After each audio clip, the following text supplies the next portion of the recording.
CPIM കേന്ദ്ര committee അംഗം doctor Thomas Isaac ഇപ്പോൾ നമ്മളോടൊപ്പം ഉണ്ട്.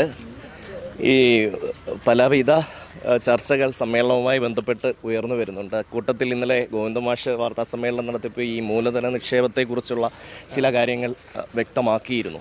അതിനെ സംബന്ധിച്ച് പല വ്യാഖ്യാനങ്ങൾ ഉയർന്നു വരുന്നുണ്ട്. CPM മുതലാളിത്ത വഴിയിലേക്ക് സഞ്ചരിക്കുന്നു, അല്ലെങ്കിൽ ആ രീതിയിൽ നിക്ഷേപം സ്വീകരിക്കാൻ ഏത് മാർഗവും എടുക്കും എന്നൊക്കെ ഉള്ള വ്യാഖ്യാനം. അതിനെക്കുറിച്ചുള്ള എന്താണ് പാർട്ടിയുടെ ഒരു നിലപാട്?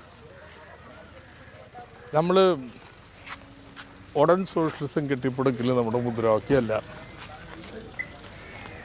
അത് ഇന്ത്യൻ ഭരണഘടനയ്ക്കുള്ളിലും വ്യവസ്ഥക്കുള്ളിലും നിന്ന് ചെയ്യാൻ പറ്റുന്ന കാര്യമല്ല. അതിൻ്റെ അതിർത്തി വരമ്പുകൾക്കുള്ളിൽ നിന്നുകൊണ്ട് സാമ്പത്തിക വികസനം സ്വാഭാവികമായിട്ട് മുതലാളിത്ത രൂപത്തിലുള്ളതാവും.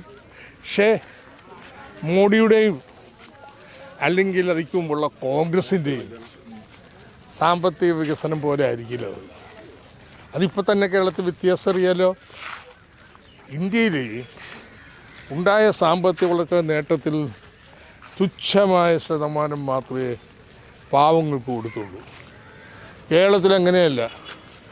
ഇടതുപക്ഷം ഇടതുപെട്ട് കൂലി വർദ്ധിപ്പിച്ചു. കൂലി എന്ന് പറഞ്ഞാൽ വരുമാനമുള്ളവനെന്ന് വരുമാനമില്ലാത്തവന് കുറച്ച് പണം കൊടുക്കുന്ന ഏർപ്പാടാണ്. ഇടതുപക്ഷം സമരം ചെയ്ത് ഭൂപരിഷ്കരണം കൊണ്ടുവന്നു. ഭൂമി സമ്പത്തുള്ളവനിൽ നിന്ന് ഇല്ലാത്തവന് കൊടുക്കുന്നതാണ്. പിന്നെ അയ്യങ്കാളി മുതൽ ശ്രീനാരായണ ഗുരു മുതൽ ഇങ്ങോട്ടുള്ള സാമൂഹ്യ പരിഷ്കർത്താക്കൾ തുടക്കം കുറിച്ച വിദ്യാഭ്യാസ ആരോഗ്യ പദ്ധതികൾ അത് ശക്തമായിട്ട് മുന്നോട്ട് കൊണ്ടുപോയി. ഇത്തരത്തിലുള്ള പുനർവിതരണത്തിലൂടെ പാവങ്ങൾക്ക് കൂടുതൽ വിഹിതം മേടിച്ചു കൊടുത്തു. അവരുടെ ജീവിതം മെച്ചമായി. ഇന്ത്യയിലെ ശരാശരി പൗരൻ്റെ ഇരട്ടി മെച്ചപ്പെട്ട ജീവിതം കേരളത്തിലെ ജനങ്ങൾ പാവപ്പെട്ടവരുള്ളത്. അപ്പോൾ അത്തരത്തിലുള്ളൊരു മുതലാളിത്തം അല്ലാതെ സോഷ്യലിസം അല്ല കേട്ടോ. അതിന് അങ്ങ് കേന്ദ്രം അടക്കമുള്ളൊരു മാറ്റം വരുത്തിയാൽ സോഷ്യലിസത്തിലേക്ക് പോകാൻ പറ്റും. അപ്പോൾ ഇപ്പം എന്താ പ്രശ്നം? നാട്ടിലെ നല്ല കൂലിയും ഭൂമിയും വിദ്യാഭ്യാസമൊക്കെ കിട്ടിയ ആളുകളുടെ മക്കളുടെ കാലുമായി, അല്ലെങ്കിൽ ചെറുമക്കളുടെ കാലുമായി. അവർക്കാണെങ്കിൽ അച്ഛൻ്റെ അമ്മയുടെയും തൊഴിൽ പോരാ, അവർക്ക് നല്ല ഉദ്യോഗം കിട്ടണം. അത് ഈ കേരളത്തിൽ ഉണ്ടാവണില്ല. അപ്പോൾ ഈ കോൺഗ്രസ്സുകാരും BJPക്കാരും നമ്മളെ കളിയാക്കിക്കൊണ്ടിരുന്നത് AK ആൻ്റണി നടത്താൻ പോയല്ലോ അവസാന ബസ് എന്ന് പറഞ്ഞ്, ഇത് ഇടതുപക്ഷത്തിന് വഴിയൊന്നുമില്ല, ഞങ്ങൾ ചെയ്യുന്ന ഈ പരിപാടിയുള്ളൂ എന്ന് പറഞ്ഞു നടന്നു. അല്ല, ഇടതുപക്ഷത്തിനുണ്ടൊരു പരിപാടി. എന്തിന്?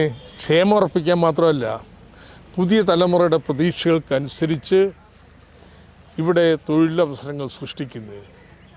അപ്പോൾ ഈ ദൗത്യം ഏറ്റെടുക്കുകയാണ്.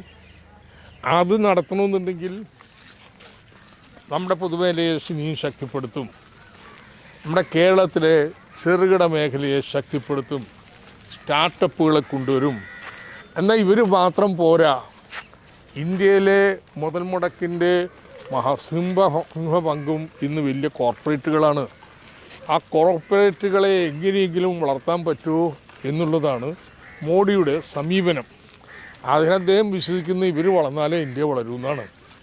അപ്പോൾ ഈ കോർപ്പറേറ്റുകൾ ഇന്നൊരു യാഥാർത്ഥ്യമാണ്. അപ്പോൾ അവരുടെ നിക്ഷേപം കൂടി കേരളത്തിൽ വരണം. അപ്പോൾ അവരെ മാത്രം ആശ്രയിച്ചല്ല, വേറെ ആൾക്കാരൊക്കെ ഉണ്ട്, പക്ഷേ ഇവരും വരണം കേരളത്തിൽ. അതാ ഗോവിന്ദമാഷ് പറഞ്ഞ്. നിക്ഷേപത്തിൻ്റെ കാര്യത്തിൽ ചരടുകളില്ലാത്ത നിക്ഷേപം സ്വീകരിക്കും.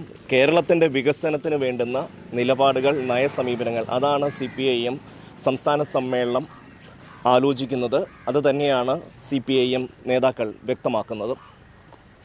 ക്യാമറമാൻ ബിച്ചുവിനൊപ്പം ഷമ്മി പ്രഭാകർ, കൈരളി ന്യൂസ്, കൊല്ലം.